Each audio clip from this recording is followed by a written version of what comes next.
Señor senador don Ernesto Cordero Arroyo, presidente de la Cámara de Senadores, señor magistrado don Carlos Chaván Arzate, presidente del Tribunal Federal de Justicia Administrativa. Especialmente agradezco la invitación y la presencia de la señora senadora doña Yolanda de la Torre, integrante de la Comisión para la Igualdad de Género del Senado de la República, a doña Zulema Mosri Gutiérrez, magistrada presidenta de la segunda sección del Tribunal Federal de Justicia Administrativa, y a todos los que me hacen favor de acompañarme hoy como invitado.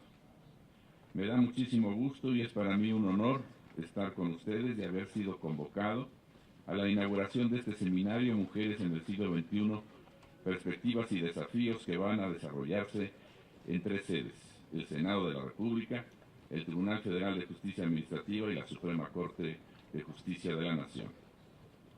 Qué bueno que se dé esta reflexión compartida entre poderes, reflexión que busca ubicar en dónde estamos y qué sigue, diagnóstico y pronóstico, presente y futuro inmediato.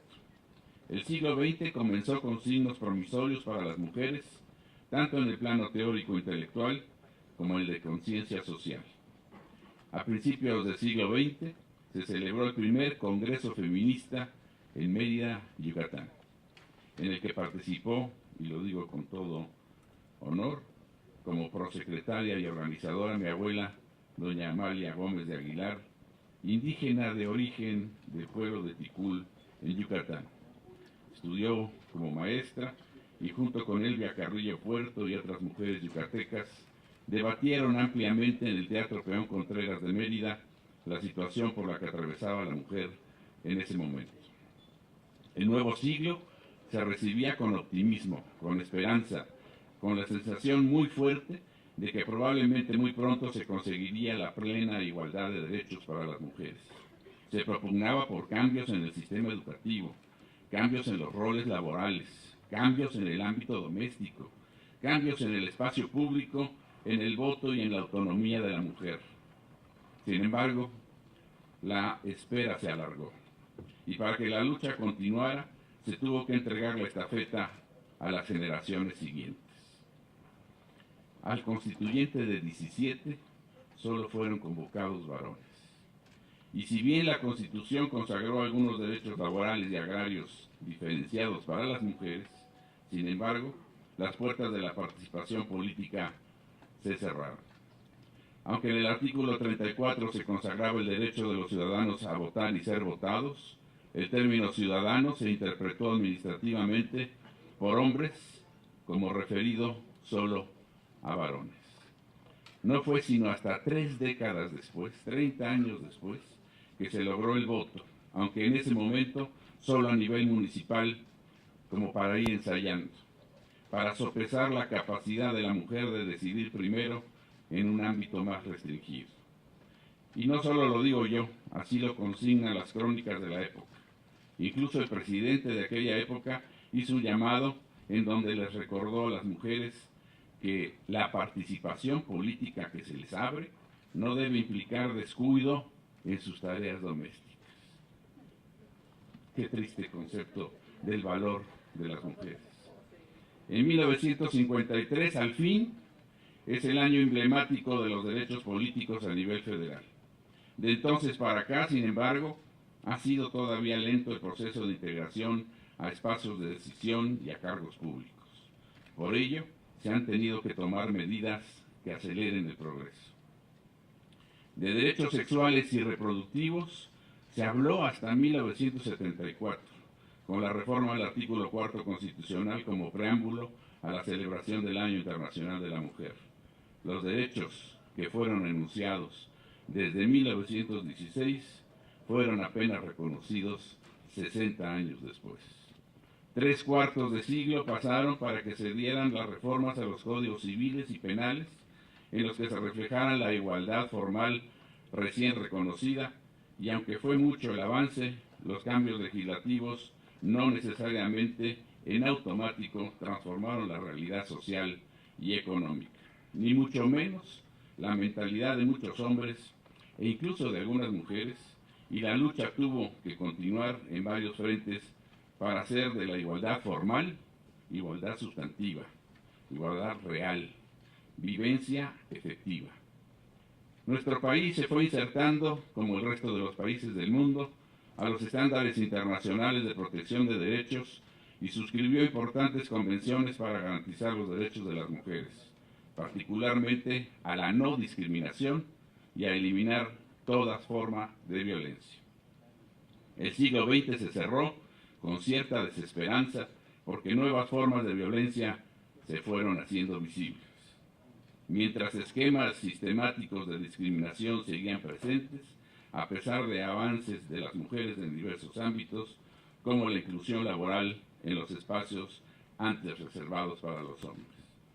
Paradójicamente, y lo pongo de ejemplo, e injustificadamente desde luego, en el Poder Judicial de la Federación, hasta bien entrado el siglo XX, apenas a principios de los años 80, las mujeres, por ejemplo, no eran designadas como juezas, con la bárbara opinión de que no tendrían la serenidad emocional para desempeñarse y descuidarían sus tareas en casa. Se les nombraba, en todo caso, como magistradas para integrar un órgano colegiado y estar acompañadas por hombres. Desde luego, eso no existe ya, ni por asomo en la actualidad. Cualquier persona, hombre o mujer, puede aspirar a ocupar el cargo de juez de distrito o magistrado de circuito, y basta con que participe en los concursos de oposición que se convocan y que se miden por la preparación, la capacidad jurídica y la experiencia que requiere la ley para ser designados. Si para 1979 no había más que 3 juezas, ya ahora contamos con 132, mientras que son ya 160 magistradas de circuito, o sea, 292 juzgadoras federales, que son adscritas sin restricción ni discriminación a cualquiera de las materias del conocimiento de los juzgadores federales. Y afortunadamente estamos viendo un creciente interés de las propias mujeres por participar y alcanzar el cargo de juzgadoras.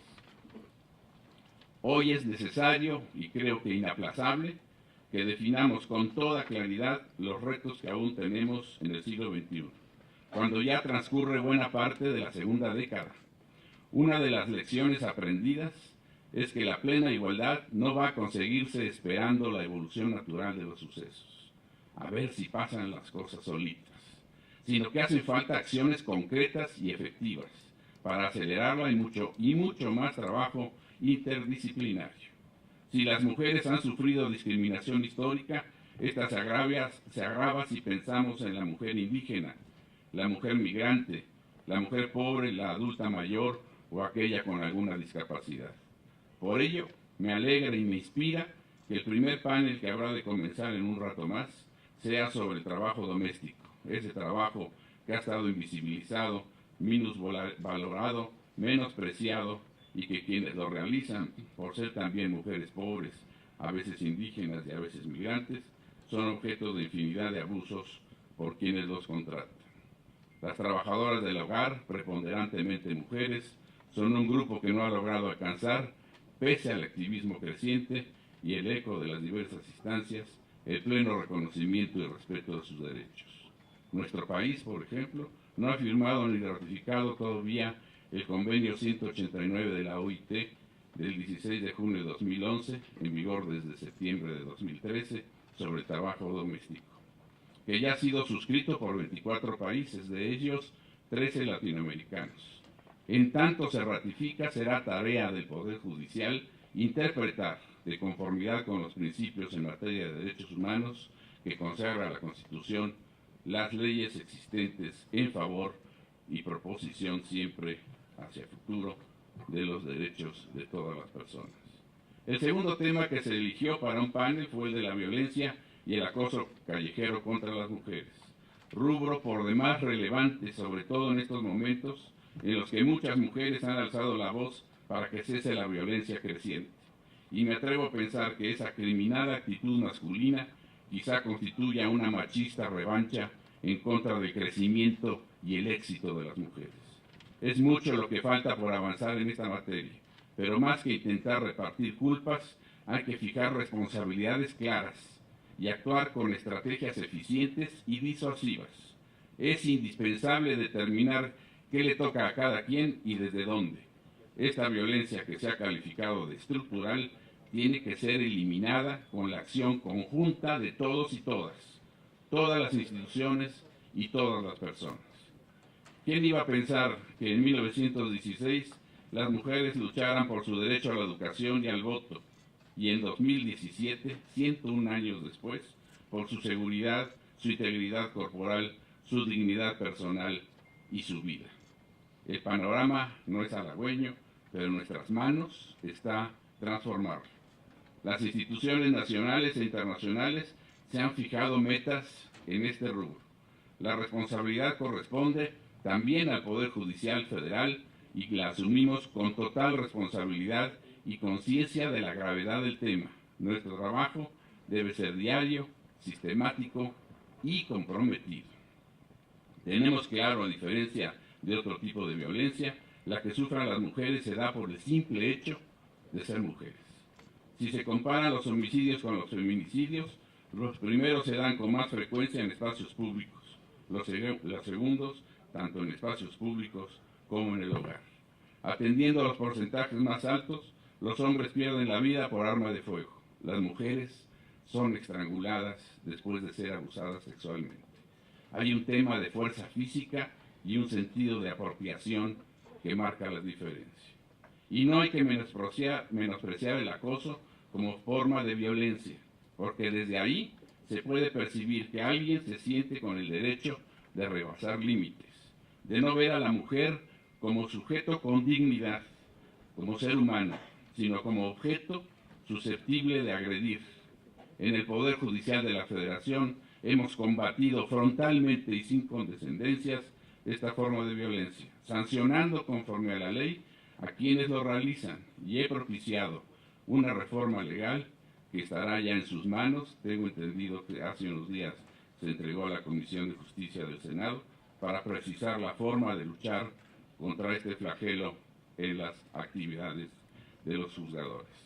Me congratula ver que habrá también un panel dedicado ex profeso a marcar la responsabilidad de los estados en la atención de la violencia contra la mujer. Panel en el que se escucharán diversas voces. No es conveniente únicamente el monólogo en estos temas.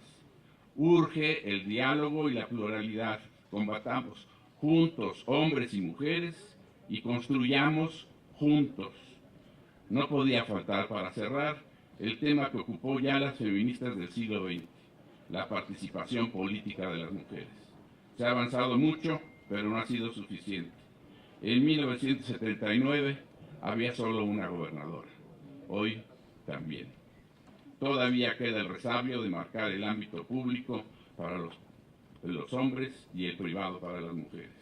Todo parecía apuntar que de manera paulatina se iba a ir incrementando el número de mujeres en puestos públicos y de elección popular, pero no se ha dado tanto así. Ha habido una subrepresentación histórica que es necesario modificar. Hubo que recurrir primero a las cuotas y luego fijar la paridad. Veremos qué avances se dan en el proceso electoral que viene a continuación. El Tribunal Electoral del Poder Judicial de la Federación ha tenido conocimiento de casos de violencia política que es necesario atender. Muchas candidatas son objeto de denostación y lo hemos visto en los noticieros, por razones que jamás se tendrían en cuenta tratándose de un hombre. El tema es de hoy. No solo es necesario reforzar el derecho a ser votadas, sino evitar estereotipos de género que llevan a una competencia desleal. Ustedes, las senadoras, las legisladoras, han roto el techo de cristal y con ello indudablemente ustedes han abierto caminos. Ustedes son sin duda referente para muchas otras mujeres. Han trabajado sus dobles jornadas y se han mantenido firmes en el objetivo a alcanzar. En mí han tenido, tienen y tendrán siempre un aliado. No solo porque de esa manera honro la memoria de mi abuela, sino porque en mi desempeño diario me ha tocado conocer y resolver muchos asuntos en los que a través del trabajo jurisdiccional de ya casi 50 años que llevo realizado, podremos marcar la diferencia y fijar rutas de interpretación que abran nuevos derroteros. Y seguro estarán orgullosas también mi esposa, mis hermanas, mis 3 hijas y mis 2 nietas, ya adultas por cierto. Debimos llegar al siglo XXI con mejores cuentas para las mujeres, con mejores garantías para el ejercicio de sus derechos. Eso nos impulsa para seguir trabajando en puntos muy claros y definidos, en especial para nosotros los jueces, protectores de derechos, como es el acceso a la justicia, mecanismo de garantía para los demás derechos. Qué bueno, y claro que me alegro por ello, que en este seminario se van a plantear los desafíos. Estaré personalmente muy atento de las condiciones para conocer el ejercicio crítico y las nuevas acciones a seguir, para instrumentarlas cuanto antes en el Poder Judicial de la Federación. Les deseo y les auguro el mejor y mayor de los éxitos. Muchas gracias.